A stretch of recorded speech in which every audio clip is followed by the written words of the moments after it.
Can everyone hear me okay? All right, good. So I want to tell you this story. A few years ago, I visited a bunch of Christian churches, and I wrote about it in this book called I Sold My Soul on eBay. That's a whole other story. After that book came out, I got this really interesting email from this student who said, hey, I really pretty conservative Christian college in the South, and every year we try to bring in a speaker whose beliefs basically go against that of the student body. We think it's interesting to hear, different points of view. So a couple years ago, we brought in a feminist. Last year, we brought in a local Democrat, and we figured, let's bring in an atheist. That'd be interesting. So can you come and talk to us about your time visiting churches? So cool. And then he's like, P.S. I'm an atheist too. He said he went there because his dad taught at the college and he gets free tuition, so might as well stick it out for a few years, graduate, and then go do whatever. And that's exactly what he's doing now. He's doing whatever. So I went there and realized if his school finds out he's an atheist, he could be expelled. So not a lot of people knew his little secret there. But he had like one or two close friends who knew, one professor who knew. They were pretty hush-hush about it, so it was okay. But I met one of his friends. She was a Christian. She taught at a Sunday school. And she said, at the Sunday school I teach at, and we're talking about this because I'm a teacher, she's a teacher in that sense. She says the curriculum, I got to do what the church says I got to teach these kids. She teaches like 8-year-olds. But, when they tell me you got to teach them this, I get a little bit of leeway in terms of how I present the lesson. So the lesson that she was told to present is the church gave her a whole bunch of gingerbread men cutouts. And they said, teach the 8-year-olds, have the 8-year-olds draw what a Christian looks like. Yeah. And she's like, that you can't do that because Christians don't all look the same. And they're like, here's some more gingerbread men. And then have all the kids draw what a non-Christian looks like. Yeah, right. So you know where I'm going with this. So she's trying to explain to these 8-year-olds, you can't know what someone believes just by looking at them. You've got to have a conversation with them. You have to talk to them. That doesn't matter if you're Christian or not a Christian. You've got to talk to them. She tried to explain this, but they're 8. So afterwards, she saved me one of the kids' drawings, thinking I might appreciate it. So according to this child, this is what a Christian looks like. He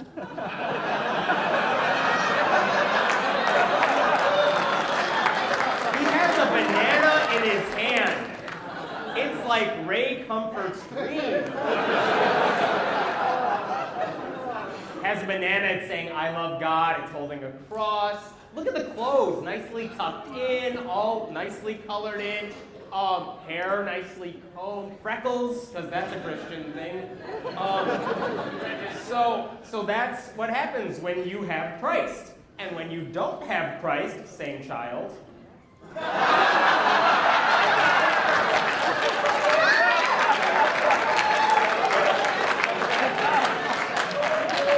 Yeah, so let's break this thing down. Apparently, clothes. What's going on with his clothes? He's not even wearing complete clothes, just scribbled in there angrily. He ripped off the sleeves of his shirt in anger. He has tattoos sticking out of his skin, because that's what we do. Drugs, he's smoking something, piercings down the side of his face. Who needs to comb their hair when they don't believe in God? I don't know. And, of course, the unibrow. That's really... Okay, but here's the thing. This kid is 8. Nobody is sitting this kid down and saying, let me tell you what an atheist looks like, because everyone in this room looks like that. No one's sitting this kid down. His parents aren't doing that. His pastor's not doing that. So where is this kid picking up this stuff? It's coming from somewhere. Even if it's not directly stated, this is the implication that is given off in a lot of churches, that if you believe in God, you're good. If you don't, you're that guy. And this is the thing. These kids are going to grow up, they're going to go to college, and, they meet a lot of people, like the people from every college atheist group in the country. You run into people. The Ask an Atheist Day was a week or two ago. How many people came up to these tables and they're like, I can ask an atheist something? It's a little shocking because that's what they think an atheist is. I realize this may just be one kid. Maybe it's a bit of an exaggeration, but it's not that far from the truth. People don't know that atheists are normal. You know, it seems weird to say, but they don't. So realize this is the stereotype all of us who are atheists are really up against in the world. That people think we are bad people, we're immoral, we can't do good things. And it's our job to try to, you know, downplay that. It's our job to show them, no, we can be good. But this is hard to counter in college. But the students who have been part of an atheist group know that this is the image we gotta combat. It's even harder when you're in high school and these discussions don't happen all the time. Like, people get this idea that, oh my God, if there's someone in my class who doesn't believe in God, there's no philosophical discussion taking place. And it's even worse when it's all as cliquey as it is in high school. So I want to show a video. I want to tell you the story of this girl who did something really radical. She went against basically her entire school, her teachers, her friends, and she saw something that was wrong. She didn't want to take part in it. And because she took a stand against it, she was ostracized as a result. That's a brave thing for anyone to do, much less a high school student. Who am I talking about? No, I'm not talking about Jess Dahlquist. Because that story has happened time and time again. So let me play the story. The story I'm going to show you is about a girl named Nicole. It actually happened about 6 years ago. And maybe you haven't heard of it because, and if you haven't heard of it, it's probably because it didn't get as much airplay, and we'll talk about that in a second. But the one thing that did happen is when you hear Nicole's story, 2020 heard her story, and they did a segment on it. That's where I'm taking this video from. And we'll talk about it in a second. I'm not a really emotional person, but this is hard to watch. So I'll just play it for you, and we'll take it from there. Then came basketball season. But at the first game, everything changed because after the game, the girls gathered to recite the Lord's Prayer. I didn't think they had religion in sport, but when it came to basketball, they would pray before and after practices. They would pray during games. And, you know, praying was a tradition for them, and that's what they said. Even the other team joins in. And from the stands, school officials too, says Nicole. All the teachers that work at that school and the administration have their heads down there saying the Lord's Prayer with the kids. Coach has his head down. It's a thing that everyone does. It was uncomfortable for Nicole because she's an atheist. So did you say, no, I'm an atheist, I won't do that? Well, I told the coach, I was like, oh, I don't believe in God, I'm an atheist. So he's like, go to the locker room then. Nicole says once she said she was an atheist, Your relationship with the other kids changed. Yeah.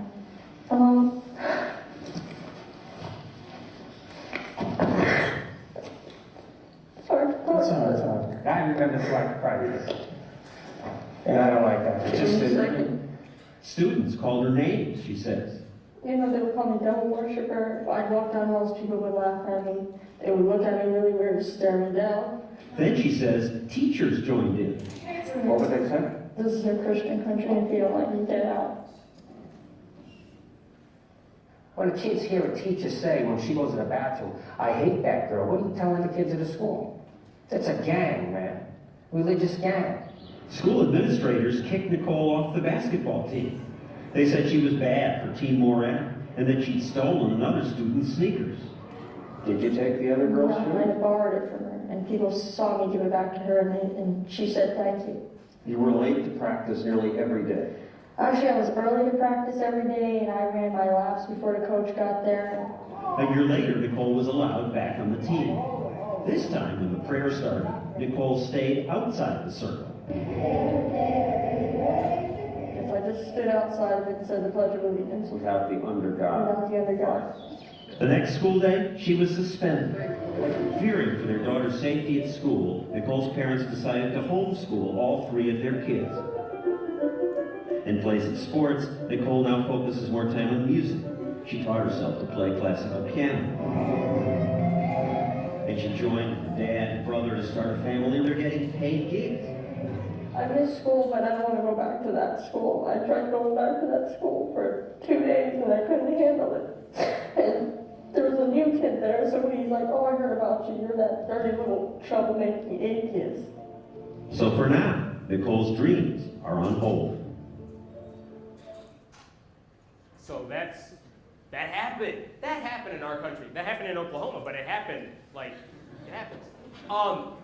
The good news is she's actually doing much better now. She graduated. She has a singing career. She's doing really well. But think about how hard it must have been to be in her shoes, to take a stand like that against your team, against your school. There's a book out by this author, Catherine Stewart, about a Christian club called the Good News Club. And she actually references Nicole in there. And she says, you know, for every person like Nicole, how many people just sit there and mumble the words and just go along with the crowd? And I'm going to the last sentence here. They have learned they have to pray to play. Because that's kind of what it takes. You can't be the outcast. You can't be the atheist at these high schools. You have to just do what everyone else says, even if that means pretending to believe in a God that you don't believe in. That's what we're trying to stop from happening. Now, this happened 6 years ago. That was before blogs became a big deal in our world anyway. That's before the Secular Student Alliance, before the Center for Inquiry really got involved with campus groups. When I started working with the Secular Student Alliance, we actually we had a bunch of groups, but if you can look, at the far left of this chart is the fall of 2005, about 7 years ago. There's about 50-some groups. Over the next few years, we're getting closer and closer to like over 300. There's like 370 now. So that's a nice growth. It's still growing, and I'm sure Liz is going to talk about that later. The growth is happening. Now look at what's happening at the high school level. This is going from the fall of 2007. For most of this past few years, there's been under 10 groups in the country registered. At least we know about them. They're connected with us somehow. Under 10. And then last year, hey, look, we broke the barrier of 10. We had like 13. But then the SSA did something really cool. You heard from JT Eberhard earlier. They hired JT and they said, you're a high school specialist when it comes to campus organizing. And that definitely helps when you have someone attuned to the problems that are unique at a high school. And even though, as much as I'd love to, I'm not going to totally credit JT for this, but I think he plays a huge role in this. I want you to see what happened. I don't have the number from fall of 2011, but we do have the numbers from spring of this year. Here's what's happened since.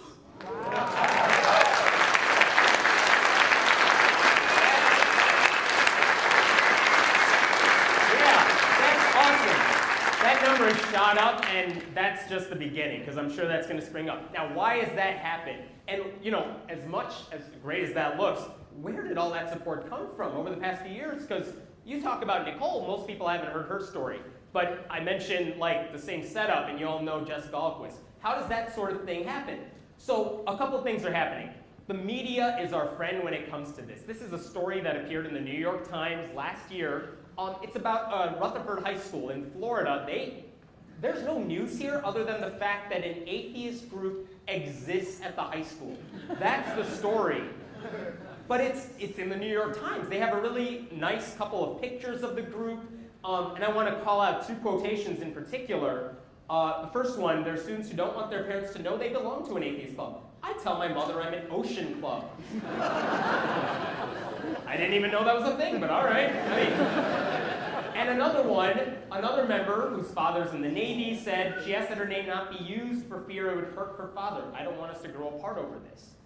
Okay, so here's the thing about this appearing in the New York Times. This goes to a lot of places. People read this stuff, and they realize this is a unique challenge that a lot of high school atheists have to deal with. And the big difference between the high school kids and the college kids, because I know a lot of college students can't tell their parents that they don't believe in God either, but the unique thing is these high schoolers have to live with their parents.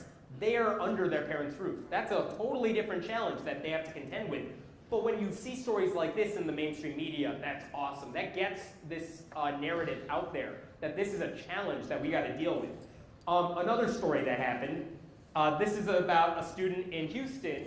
He wanted to start an atheist group. He couldn't do it. The school administration kept saying no. At one point, the principal said he could have the club. Just call it a philosophy club. And don't affiliate with the Secular Student Alliance. Because, you know, the Fellowship of Christian Athletes at high school is told, just tell them you're like the people who like Tim Tebow. Like, that doesn't happen. So what happened? Again, Secular Student Alliance contacts USA Today. And they're like, hey, you know what? Reporters love to report about conflict. Here's a beautiful conflict story. Atheists in high school. We got a story for you. This kid can't form a group. USA Today calls the principal. Why can't he have, or they email him. Why can't he have a group? Next day, why can't he have a group? Next day, why can't he have a group? Eventually, the principal's like, he can have his club. And this is the way they reported it. After a request for comment, they gave him his club. Awesome. Again, how hard is it? What is this kid asking for that's so out of the ordinary? I want to have a group for other atheists to meet. If it was a Jewish group, if it was a Hindu group, it wouldn't have been an issue, but because it's an atheist group, this is a conflict story. This was more recent. This is a girl named Crystal Myers in Tennessee. She wrote an editorial for her high school paper about how atheist rights seem to be getting trampled on. And it seemed like a pretty good editorial. It wasn't like a hate piece. It wasn't an attack on other students. But it's saying, look at the stuff atheists have to deal with. Her school officials said, you can't publish that in the school paper. Again, hey reporters, check this out. Hey, school, why can't she publish her paper? Like, no comment from the school. So what does the Knoxville News Sentinel do? Not only do they report this story, later on they're like, hey Crystal, we'll publish your piece in our paper.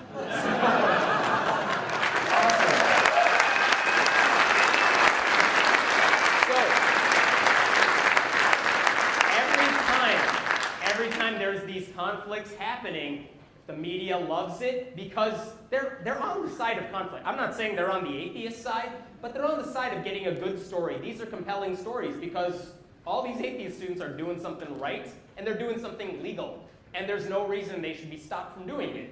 And so, hey, if anything ever happens, I'm telling you, hey, you can definitely tell, atheist bloggers, tell PZ, tell me. Tell anybody. We'll be happy to tell a story. But contact the local papers, contact the news, tell them what's going on because they'll be interested.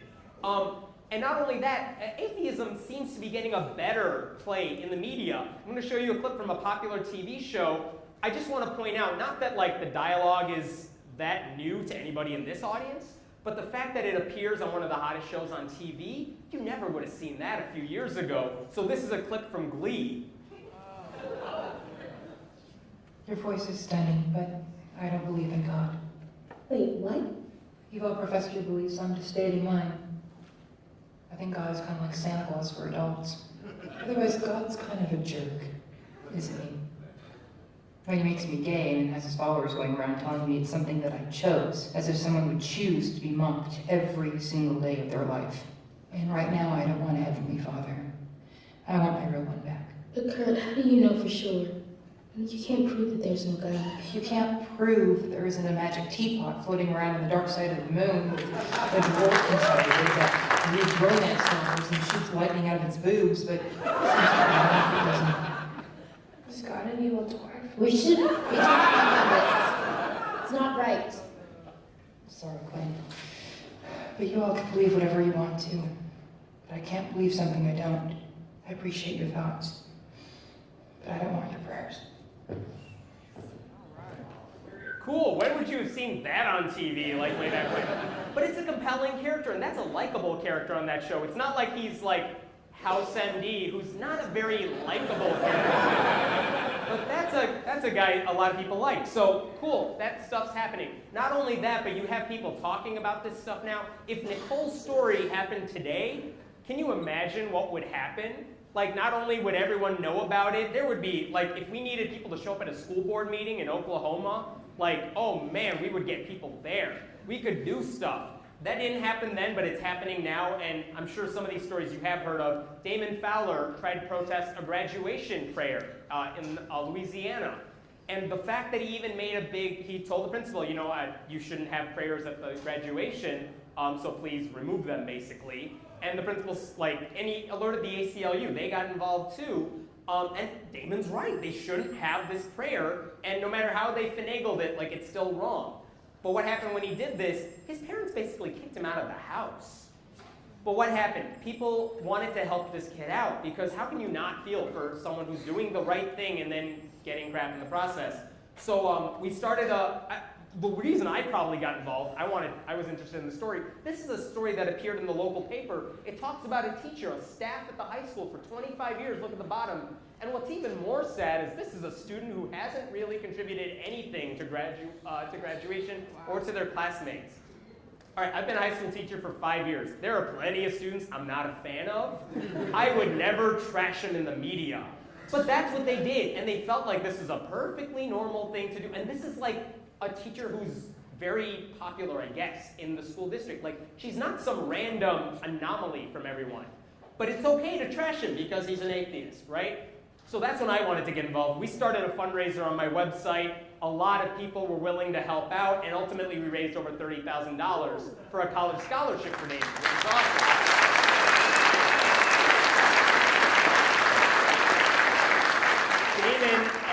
Damon is going to be starting community college this fall, if all goes well, and it looks like he's living with his brother in Texas. It looks like things are getting a lot better for him, so yay for that. And then the story we mentioned earlier, you guys have heard of Jess Galquist's story. I'm not going to rehash the whole thing, but how many people pitched in different ways? I saw someone wearing a Evil Little Thing sweater. Yes, awesome. Yes. When a state senator talked about how she challenged a prayer banner in her high school, he called her an evil little thing. Just like Nicole was called, what, the dirty little troublemaking atheist. But instead of just taking it, people fought back. I don't know if this is JT's doing or Free Thought Blog's doing, but they started the, hey, fine, we'll take that thing you insulted us with and we'll raise money for a scholarship out of it. So they raised money with Evil Little Thing t-shirts. On my website, we decided, hey, let's do another fundraiser.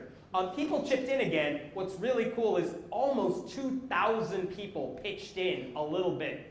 And one guy even emailed me, he's like, I have $5,000 I want to give to her. I don't want to go through your website. Can you tell me what I can do? I'm like, yeah, you can send it to this place and we'll take care of it. So overall, this time they raised, this says 48, but we actually raised about $62,000 when you included the shirts. When you included the shirts, when you included the guy's really generous donation, and everyone who pitched in on the website, it was like $62,000. And I was lucky enough to be able to give her a check at the Reason Rally a few weeks ago. That was really cool.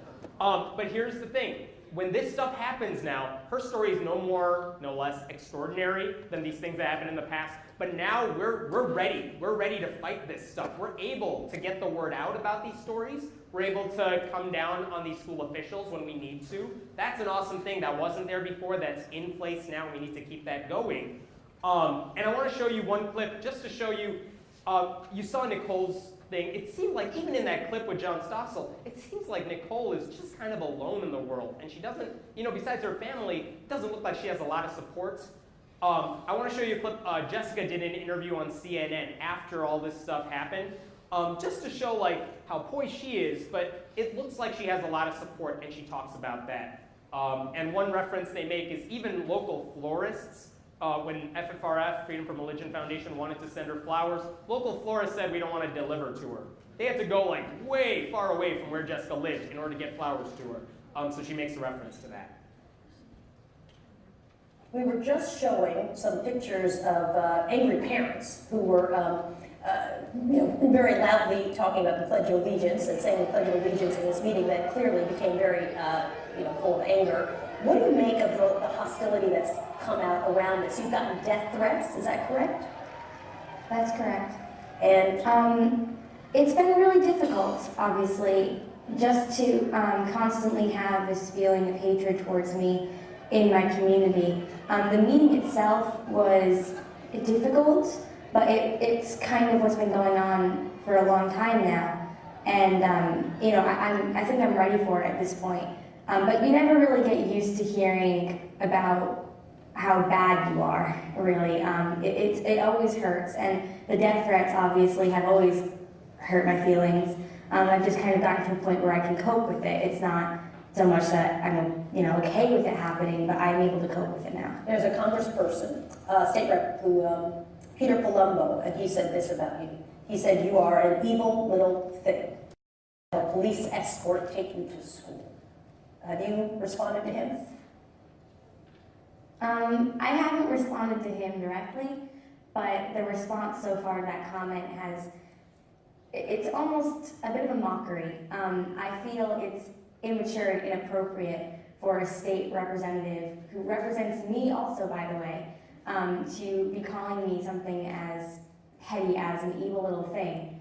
And so while it does kind of hurt a bit, we've kind of turned it into a joke. I've heard about And that. You got a friend who's now co-opted the phrase. I hope you've trademarked that evil little thing, right? And turned into T-shirts that he's selling so that you can help fund your college education. Is that right?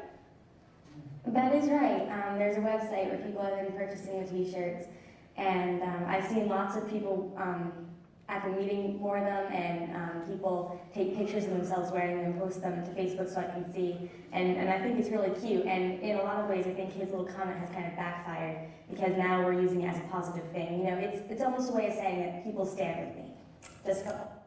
So that's a huge change from what happened several years ago. So we need to keep that going. So how can you help at this point? I want to go back to this chart. This is nice. It's good to see that growth. That's not nearly enough considering the number of high schools in this country. Raise your hand if you're a college student right now. That's a lot of you. You guys know people who went to your high school. You have friends who are probably still in high school. Help them start a group. Get them going. You know how to do it if you're a part of this. If you're here, you know kind of what it takes. If you don't know what it takes, talk to JT, talk to Liz. They'll help you get these groups started and running. Because all we want is a chance for these groups to kind of get established. Last year, I actually had a few of my own students who know me pretty well. Obviously, I don't talk about atheism in the classroom, but I had a couple students come up to me and they said, "We want to start an atheist group." I'm like, "Oh, I'm gonna keep a 10-foot distance away because I don't want anyone thinking I'm the one leading the charge here." But I'm like, okay, well, if you need help, I'll be glad to support you. You tell me what you need, but you realize, like, this has to be all of you. It has to be the students taking the charge here. And in the back of my head, I was wondering, I wonder what they plan to do with an atheist club. Because I guess part of that gingerbread man mentality was kind of still in my head where I'm thinking, what do they want? Do they want to, like, poke fun at religion? Is that what they want to do with the club? I didn't say that, but in the back of my head, I'm like, what do high school atheists want to do? And without me prompting them at all, they said, well, we figure we just want to have a discussion about religion and what people believe. We want to decrease the stigma that atheists have at our school because we're in a pretty religious community. And basically, we just want to, we want to do a lot of community service because we figure that's a good thing to do. I'm like, oh my God, like that's amazing. By all means, get it started. I'm willing to help. I'll do whatever I can. We'll see if that club takes off. But there's no reason it's me. There's no reason it can't be any of you doing the same thing. Please help those students get these groups started so that something like Nicole doesn't happen again, so we can kind of defeat that whole gingerbread men mentality. If you have any questions, I'd be happy to answer them, but otherwise, thank you. It doesn't matter if you're Christian or not a Christian. You got to talk to them. She tried to explain this, but they're 8. So afterwards, she saved me one of the kids' drawings, thinking I might appreciate it. So according to this child, this is what a Christian looks like. He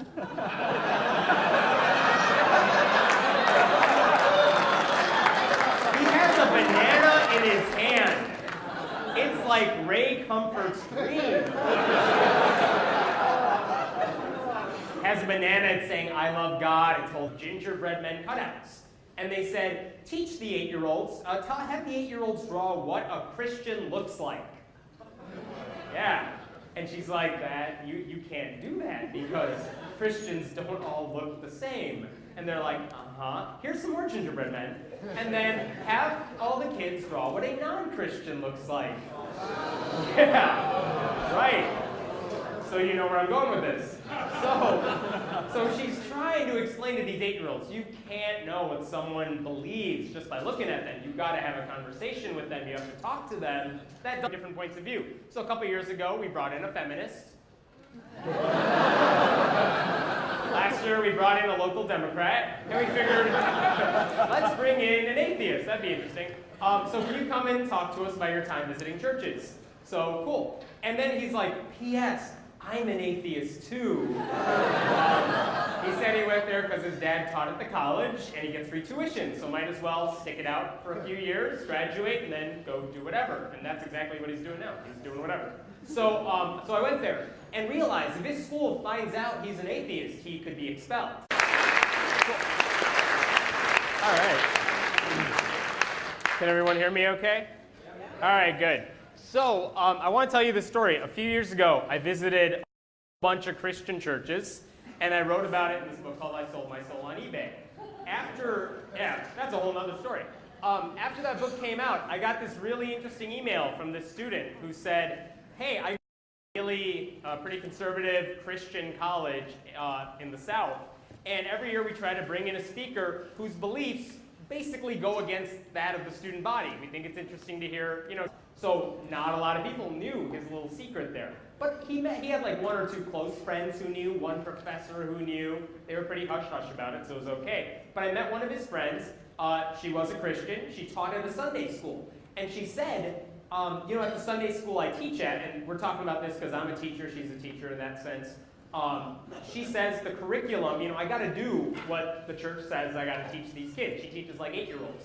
But, when they tell me you got to teach them this, I get a little bit of leeway in terms of how I present the lesson. So the lesson that she was told to present is the church gave her a whole bunch of